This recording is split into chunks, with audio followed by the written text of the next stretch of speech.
A rugged yet beautiful landscape in the heart of Europe, formed by water, ice, and rocks.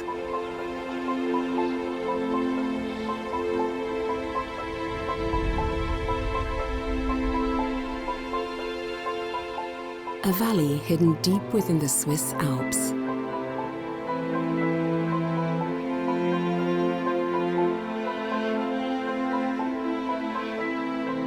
The Engadin is one of Switzerland's best-kept secrets. A valley shaped by the River Inn and guarded by mountains on all sides.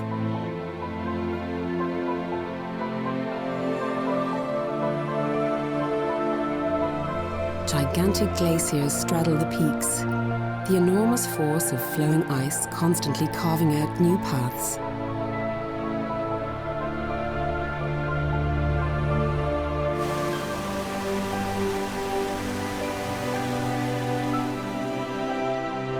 This barren wilderness is a last refuge for many alpine specialists. The Engadin safeguards the future of some of Europe's most iconic animals.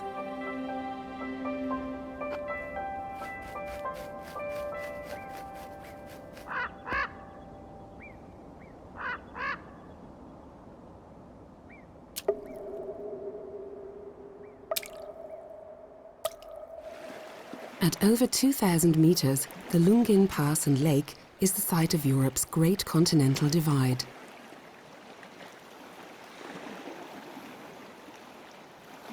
A drop of rain that falls here has an uncertain future. If it falls into the lake, it's the start of a long journey down rivers heading east towards the Black Sea. Falling on the northern side of the pass takes it down the River Rhine all the way to the North Sea. And the southern side of the ridge will take it south through Italy's lakes and rivers to the Mediterranean. From these high alpine peaks, water drains in all three directions, carrying a little part of Engadin to the distant corners of Europe. And it carries with it a secret message.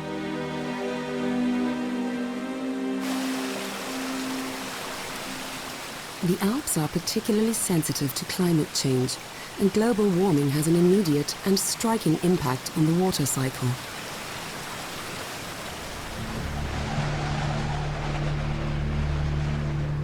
In winter, water travels up the mountainsides as snow and ice, forming vast glacial reservoirs for decades to come.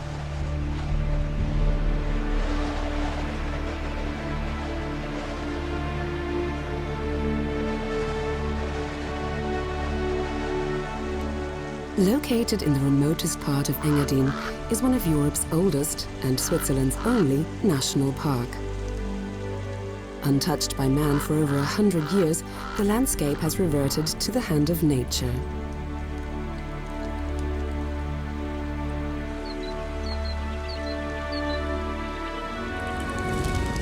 Flocks of tiny birds seek safety in numbers and congregate in a larch tree beneath the red crossbill.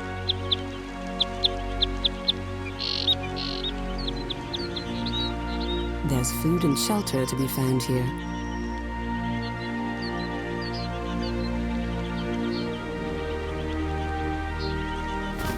In the depths of winter, a willow tit and a yellowhammer pick out tiny insects from under the bark.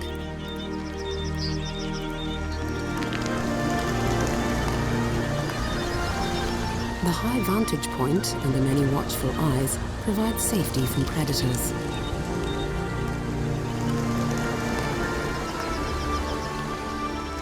At the first sign of danger, they scatter.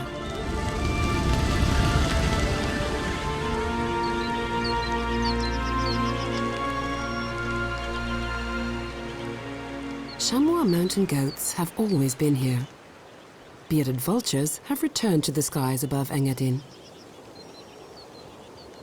With a wingspan of nearly 3 meters, they're the largest birds in these mountains. They're scavengers searching for animals that have succumbed to the cold.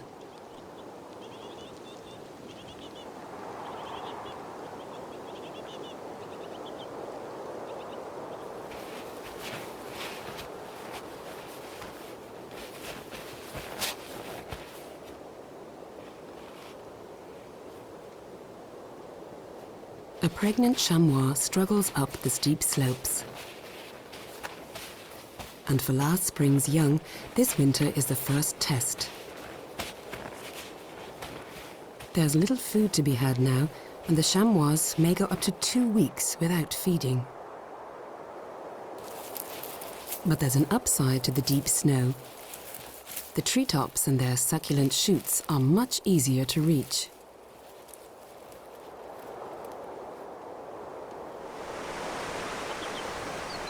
Winters are long and severe in Engadin, 6 months at minimum. Red deer have moved into the valleys, below the tree line.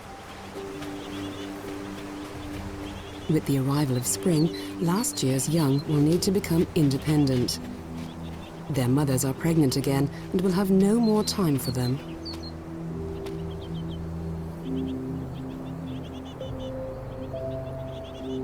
The females keep their eyes peeled for exposed patches. Shifting slabs of snow are a deadly danger, but they often reveal the only source of much-needed food. The stag rests nearby. Hard winters bind the herd. There'll be no rivals now.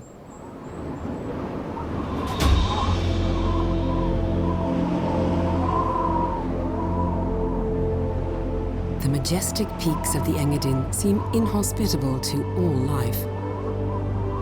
But there is a creature tailor-made for this landscape. The alpine ibex is a wild goat that's adapted to the high mountains. It seeks out the rocky terrain above the tree line, feeding on the exposed slopes. Only in winter will it venture down into the lower valleys.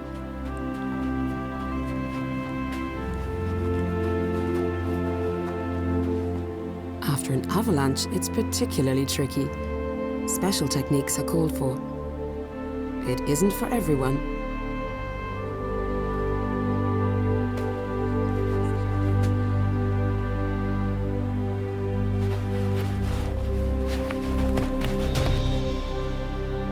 Unfazed by height and sheer drops, the ibex can't handle unstable surfaces.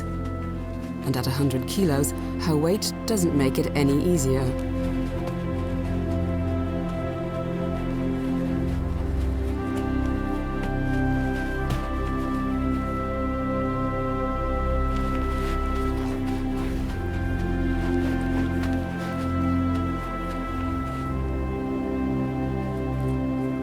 Navigating through fractured snow uses up valuable energy. So in winters with heavy snowfall, ibexes leave the safety of the national park and seek out neighboring valleys with less snow.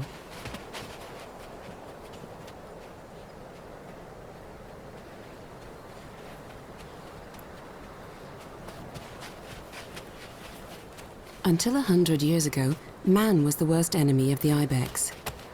Once widespread throughout the Alps, by the end of the 19th century, ibexes were hunted almost to extinction.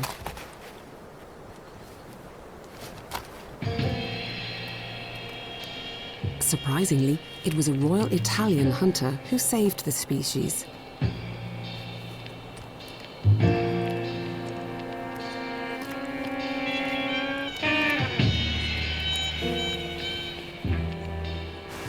It was in the Aosta Valley, on the slopes of Mont Blanc, that King Victor Emmanuel II, nicknamed Re Cacciatore, the Hunter King, inherited a piece of perfect ibex country. He pronounced it his personal hunting ground. There were only 100 ibex left, but his gamekeepers protected them fiercely.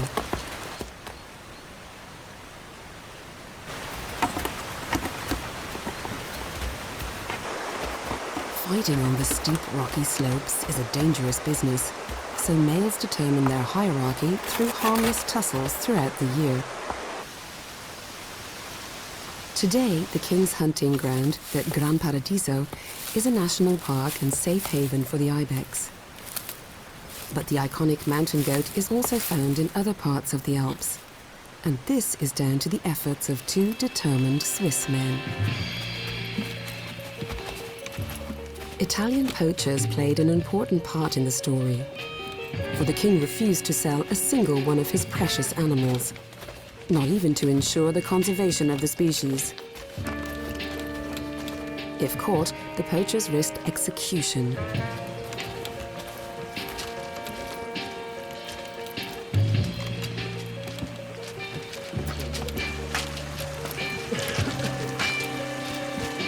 Under cover of darkness, the live cargo was shouldered in crates or baskets along the steepest mountain passes. The secret operation often took weeks.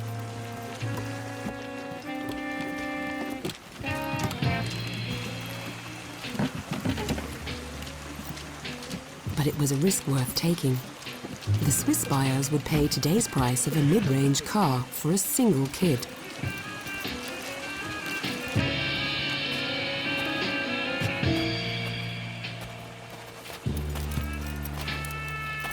To feed the kids, twice a day, domestic goats were strategically positioned along the route. In those days, goats were often left to graze beside fields and meadows, so they didn't attract attention.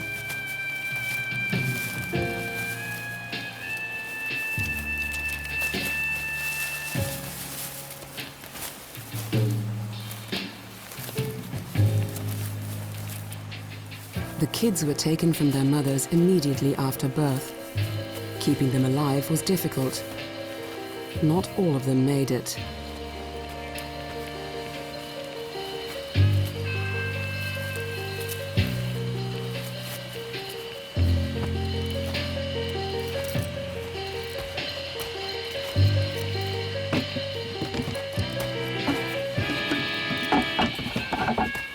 Over time, the poachers established a network of caves and huts along the way, providing much-needed shelter from the elements and the police.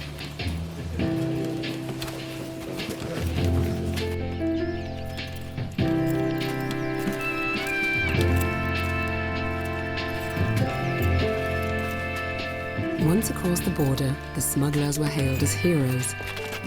Their precious cargo was destined for a wildlife park in the little hamlet of St. Gallen.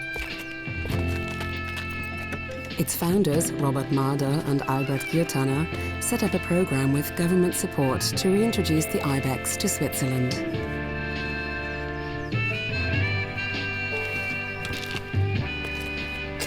All told, 59 ibexes were smuggled over the border, making the poachers very rich.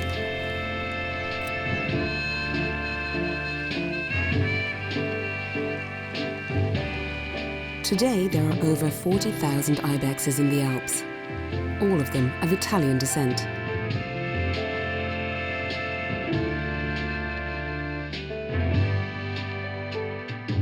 Robert Marder was one of the first to invest his own money in conservation.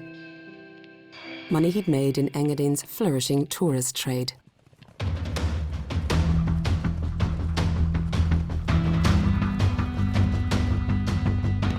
Snow polo on Lake St. Moritz has existed as long as the national park.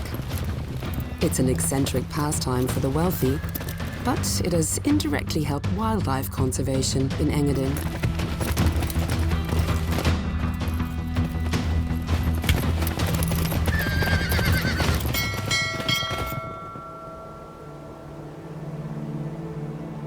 The Swiss National Park was created in Engadin in 1914. The very first in the Alps.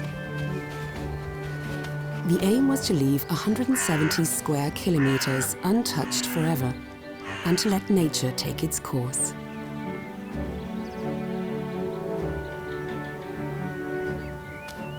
With no threat from hunters, the chamois have little to fear. Their padded, flexible hooves make for sure footing all year round.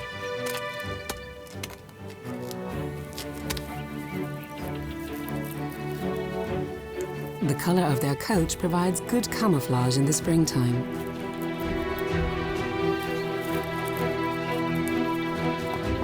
The gazelles of the Alps can reach speeds of 60 kilometers an hour.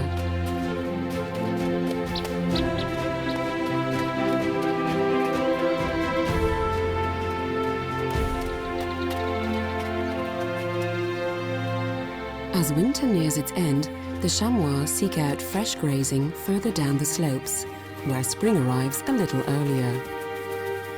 Seasons here are about place, not just time.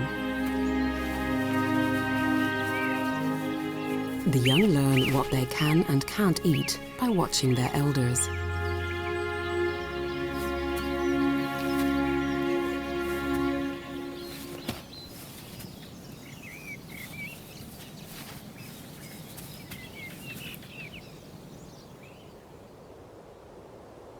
Bearded vultures once had an undeserved reputation for carrying off lambs. By 1890, they'd been wiped out.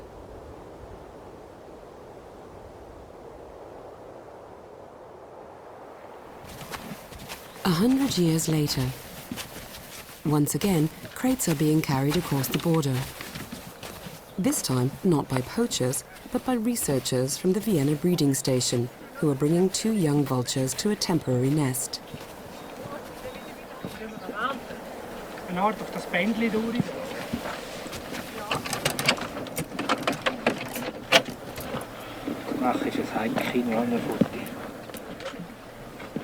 At 90 days old, they still have their black juvenile plumage.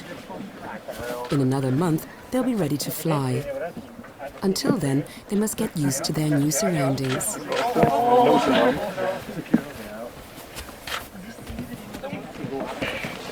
Reintroducing the bearded vulture is Engadin's second great success in the conservation of species.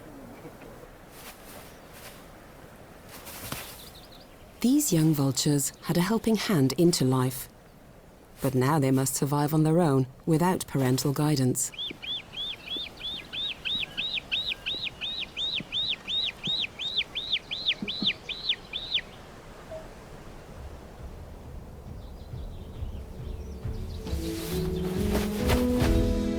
The first youngster takes to the air. Like all birds, they have a natural ability to fly. But practice makes perfect. In the Serengeti of the Swiss National Park, the steep valleys provide perfect flight conditions. At nearly 7 kilos, bearded vultures need a lot of energy to get airborne. But they can always count on a thermal for extra lift.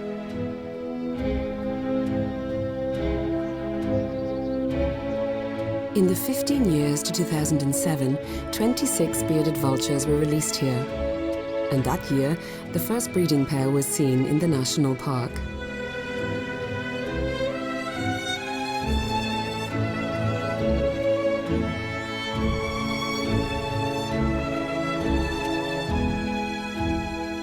With vast territories averaging 500 square kilometers, bearded vultures can only be introduced via an international program like this one.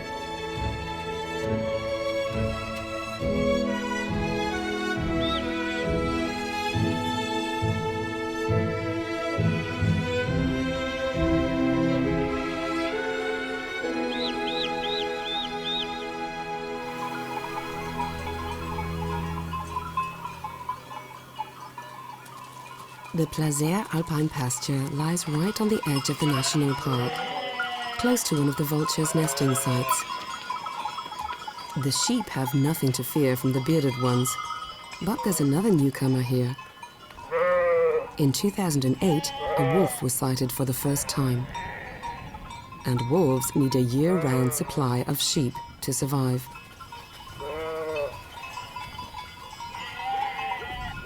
A remarkable dog, in sheep's clothing, is the best defense.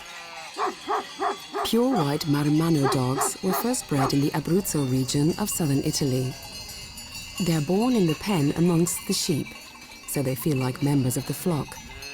Their task is to be vigilant.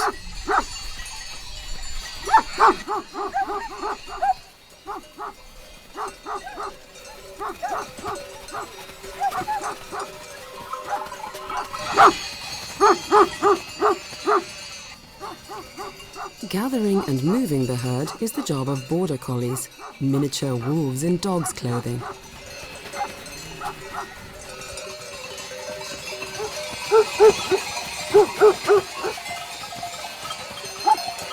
Their instinctive skills in sheep management have a lot in common with wild wolves' hunting behavior.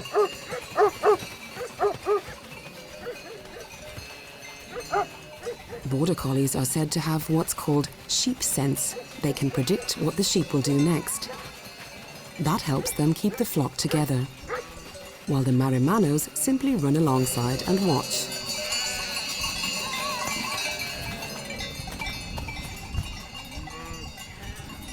Much of the time they disappear into the herd, barely distinguishable from their companions.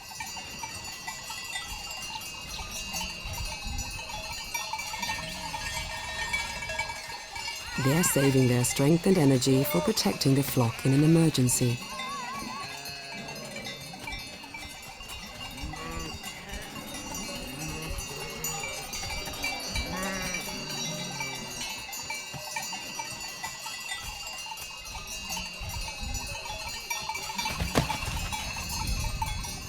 But at the end of the day, he comes into his own.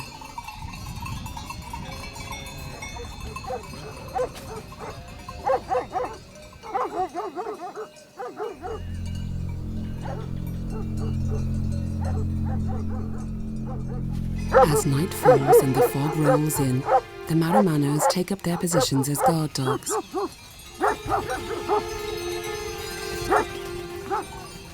This is the hour of the big predators.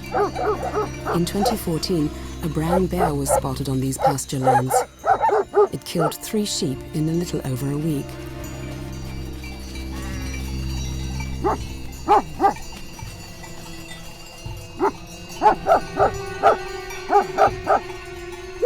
The dogs instinctively form a defensive wall between the flock and approaching danger.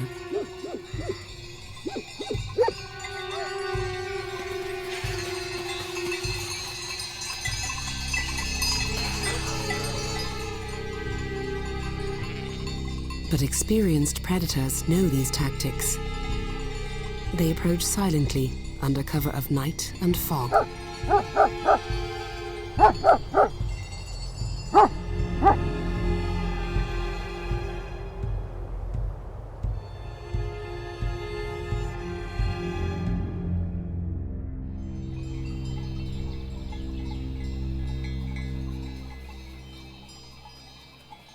The following morning, a Marimano takes stock.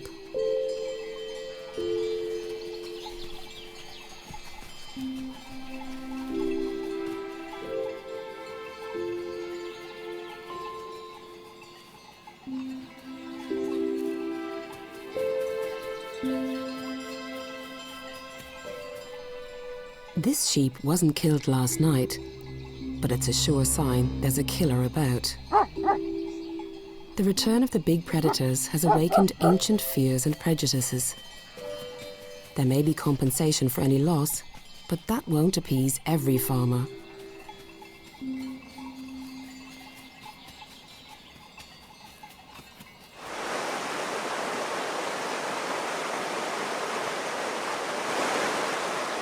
Slowly, spring returns above the tree line. Water rushes down the mountainsides.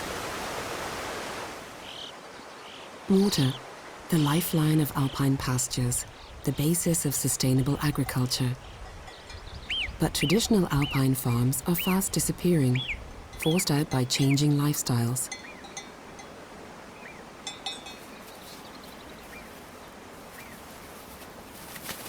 Marmots don't care who grazes here, livestock or wild animals, as long as the grass is kept at just the right length for their dinner.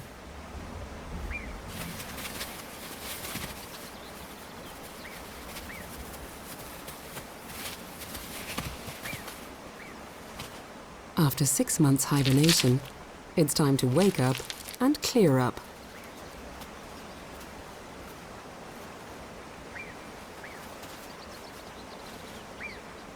These young males are rehearsing the defense of their burrow. They're also establishing their place in the group. With only the alpha pair breeding, competition is high.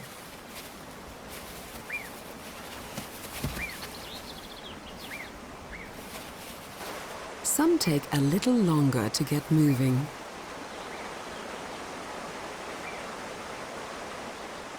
While the female cleans, the male keeps an eye on things.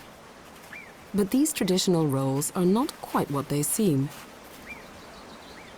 In marmot society, males and females are equal, and both will fight to protect their territory.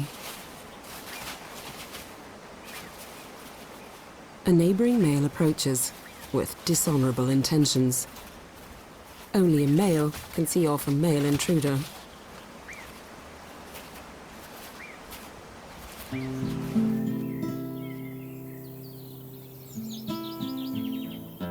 The profusion of wild flowers in alpine meadows is a direct result of intensive agriculture. As more and more pasture land is turned over to grazing by wild deer, the variety of plant life may even increase. But the vibrant flowers that attract human ramblers and insects may disappear. And this in turn has an effect on the insect life.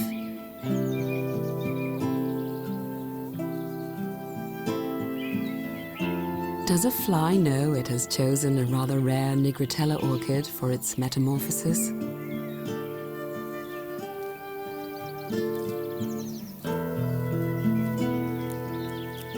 A beautiful starting point for this short life.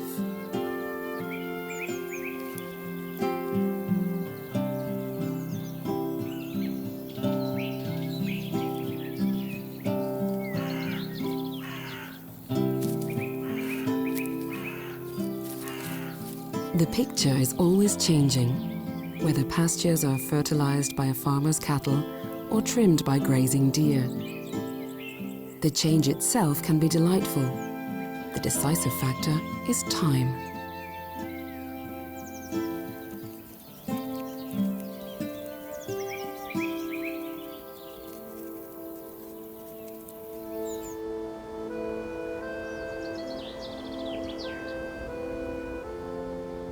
Engadin is a dry alpine valley. The surrounding mountains shield it from rain in all directions. Yet, under special conditions, gifts from far away reach this secluded mountain region. And then, the glacier ice turns the color of chamois.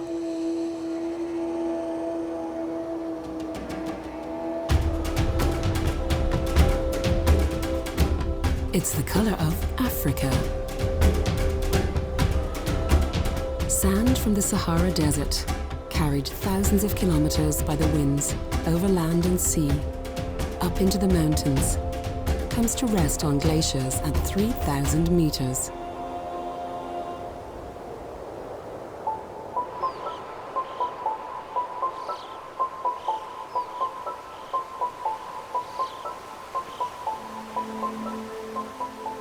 Mountain lakes, called blue eyes, see the world in a very special way.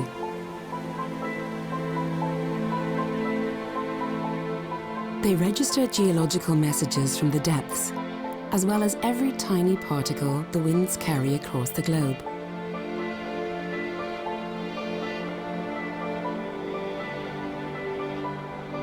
Water is planet Earth's most sensitive organ, where everything becomes visible.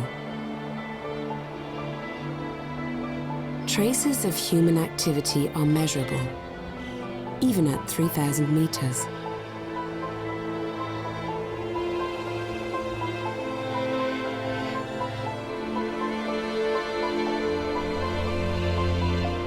Water mirrors the mountains, the heavens, nature, the whole world.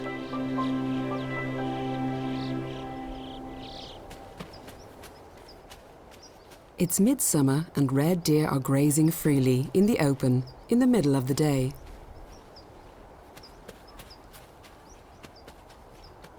Living within the safety of the national park has made them confident and less wary of humans.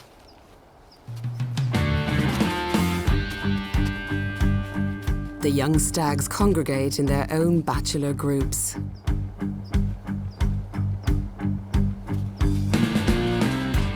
In the long, warm days, they play fight and test each other's strength.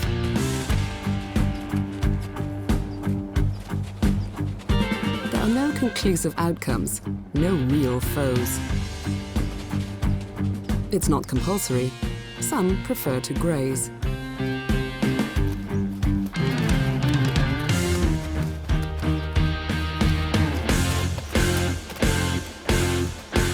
No one's injured in this four-leg strutting.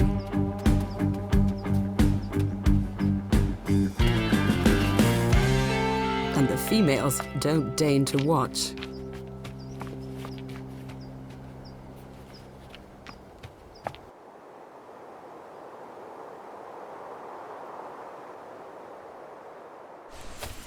Several times a year, the park rangers check the numbers.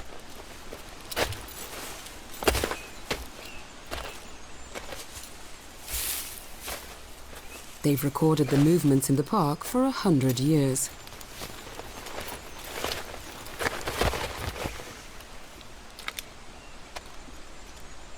From the beginning, the scientists have asked the same questions. How will nature evolve if man doesn't intervene? How does wild behavior change when human civilization withdraws?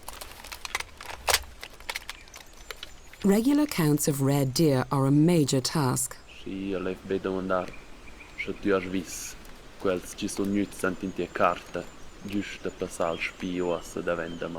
So as not to count the same animal twice, the rangers stay in close communication.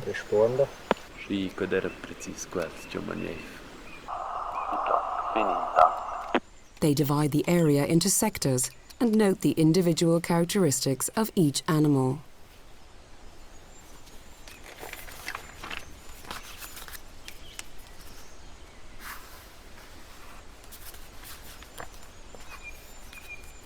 Red deer often move between valleys, so regular monitoring is the only way to get reliable data.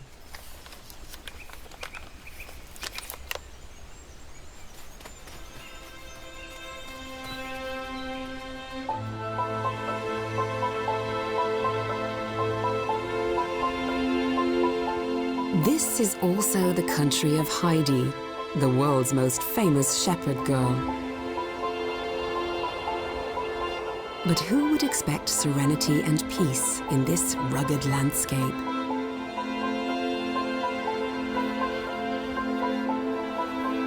But ibexes know how to pass their time at ease.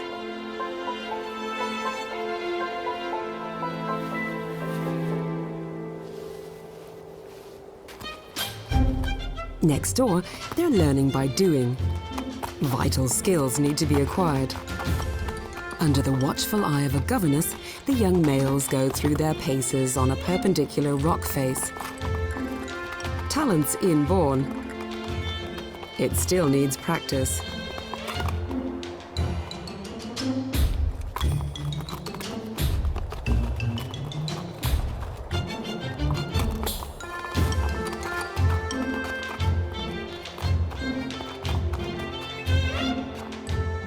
Today, it's hard to believe the ibexes were once on their way to extinction.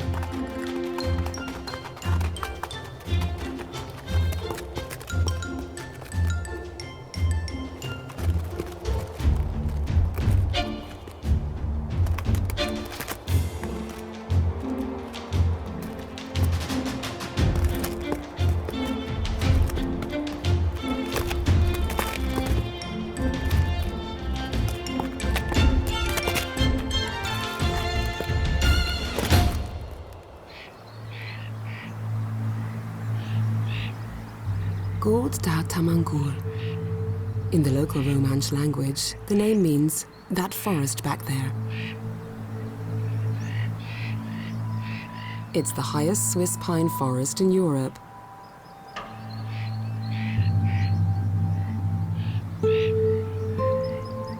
The giant trees of Tamangur can live 800 years.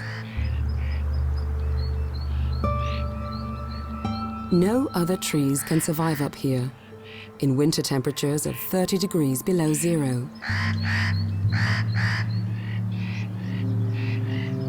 The spotted nutcracker eats the pine tree's oily seeds, so it was long considered the pine's worst enemy. In fact, the forest needs the nutcracker to grow. These trees survived the Little Ice Age, as well as our own brief warm period. But they can't reproduce easily.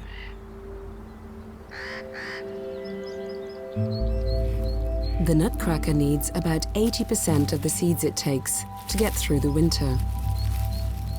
The rest remain hidden in the ground, where he left them.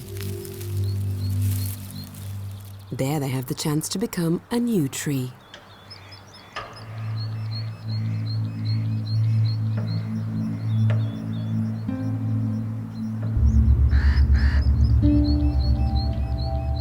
So the nutcracker is really the pine tree's greatest ally.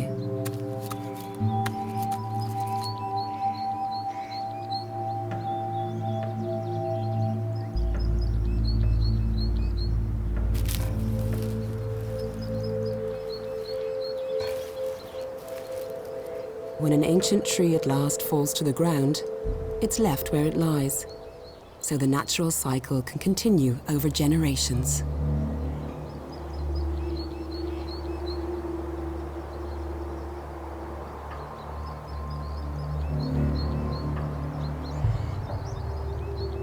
At every stage of its life, the Swiss pine is a source of new energy. For centuries, the tree's unique qualities have been used in medicine. Swiss pine brandy is famous too.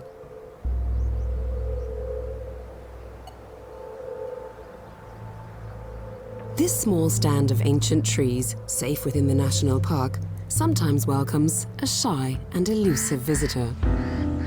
The lynx. The wildcat has made a comeback in the Alps in the last 30 years, but it's still rare today.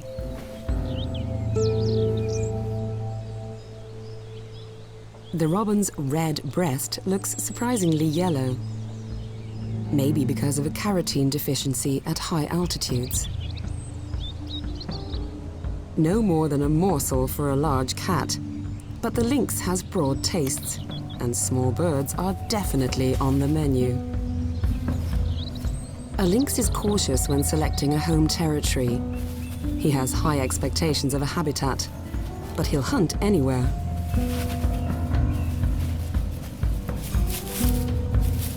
Like most predators, he prefers to stay hidden, so he avoids open spaces and human settlements.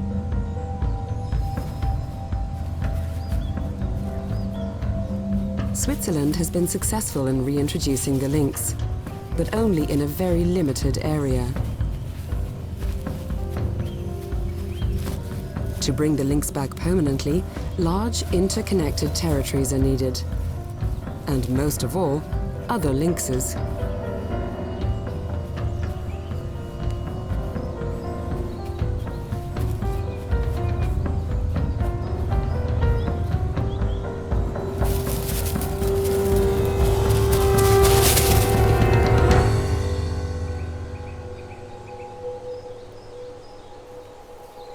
The wide, undisturbed forest of Engadin, with their abundance of wildlife, should be the perfect lynx habitat.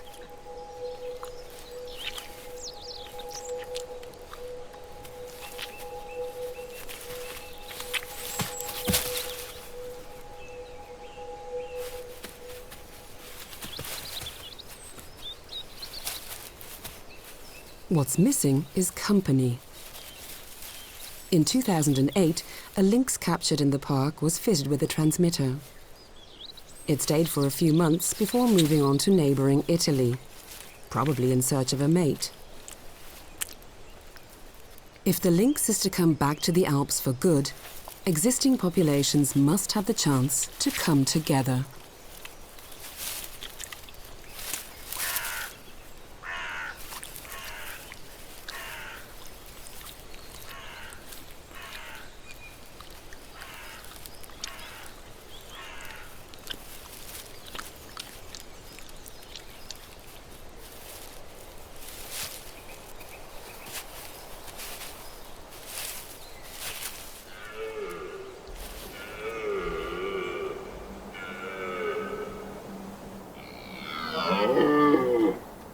The rutting season. The roar of the dominant stag echoes through the valley, declaring ownership of his harem.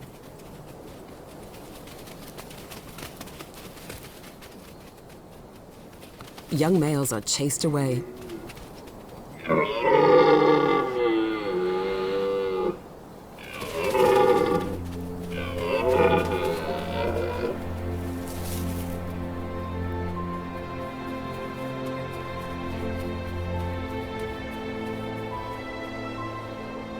sudden flurry of snow puts a temporary end to the excitement. It's only mid-September, but early snow is not uncommon in Engadin. One young male is not giving up.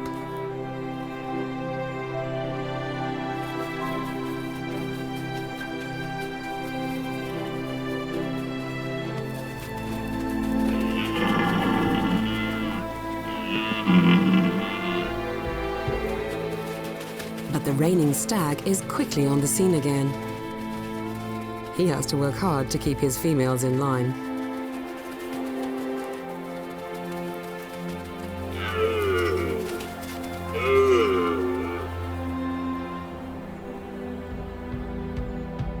This is the call of a more serious contender. He's also attracted the attention of the females. It's a confident approach.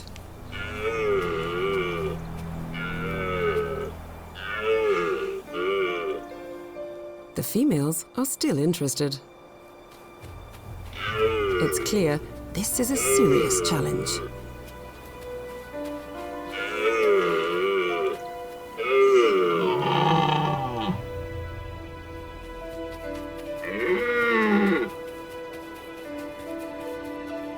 The two stags are now locked in a vocal duel.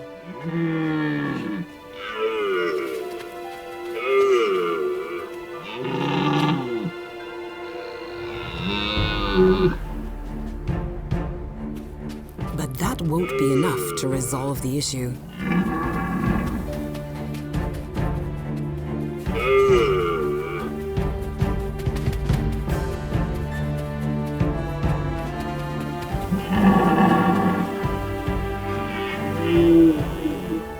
Now all a deer's senses come into play. The challenger can smell the aggression.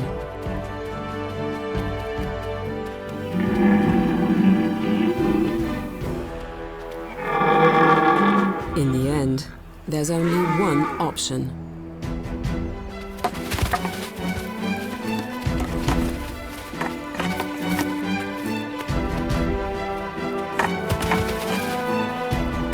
Battles like this can last well into the night. Body weight and strength will now determine who wins.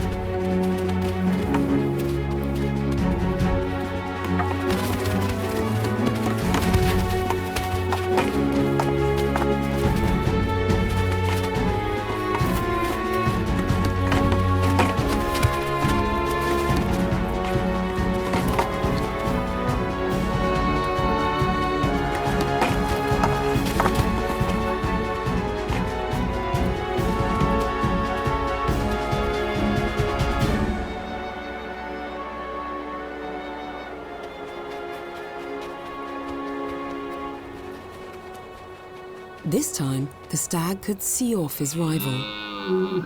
Next time, who knows?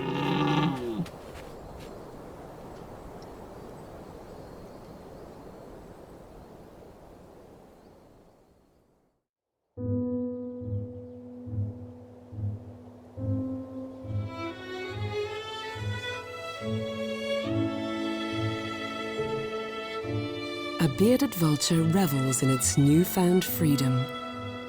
2 more bearded vultures were introduced in 2014, and 8 chicks hatched in the wild. 10 new arrivals in a single year. The Swiss bearded vulture population has reached a sensational high. A parent and youngster ride the thermals together, the young bird learning from the experienced adult.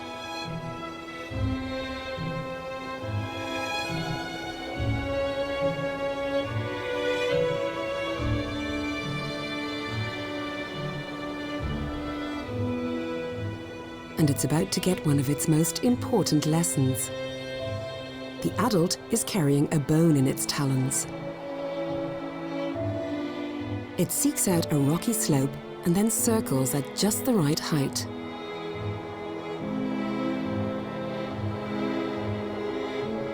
Into position, and the bone drops.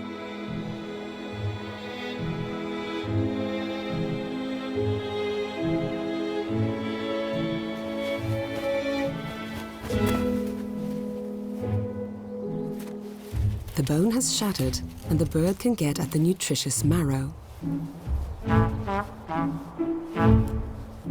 Is this a male or a female? You can't tell from the beard.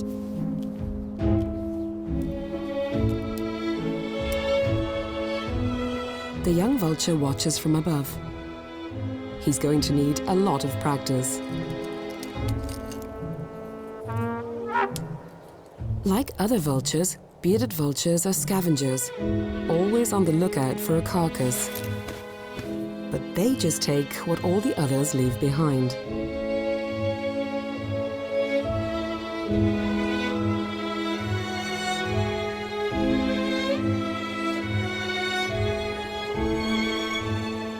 This time, it's the youngster's turn.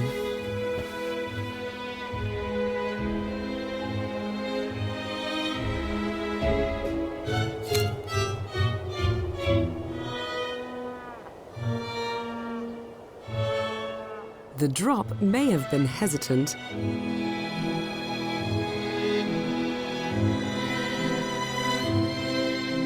But the landing glide is assured and confident.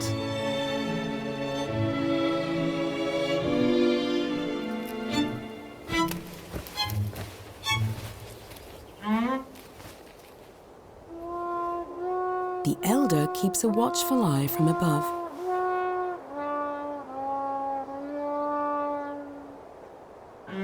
The youngster seems unsure where the bone has landed.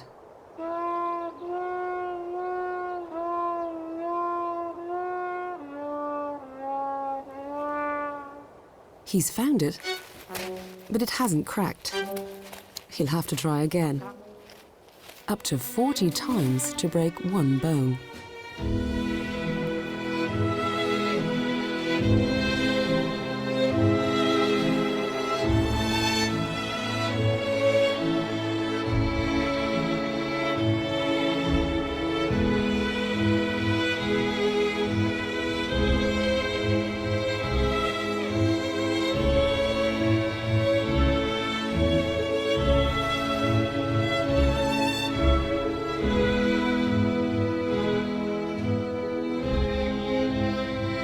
The adult goes again.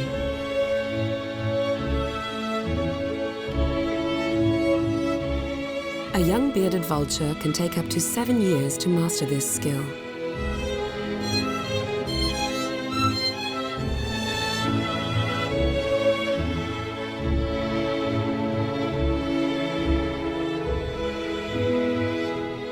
Feathers along the wings act like flaps on an aircraft, fine-tuning the bird's descent. Perfect. With their diet of bones and bone marrow, bearded vultures occupy a niche without competition from other scavengers. And they benefit from other birds of prey by cleaning up their leftovers.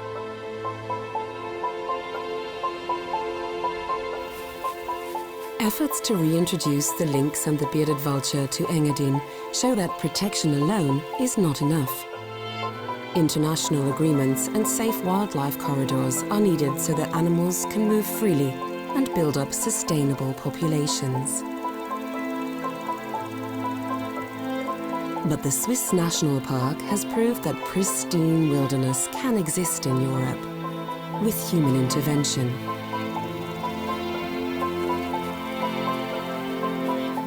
And that makes this ever-changing oasis a vital alpine success story.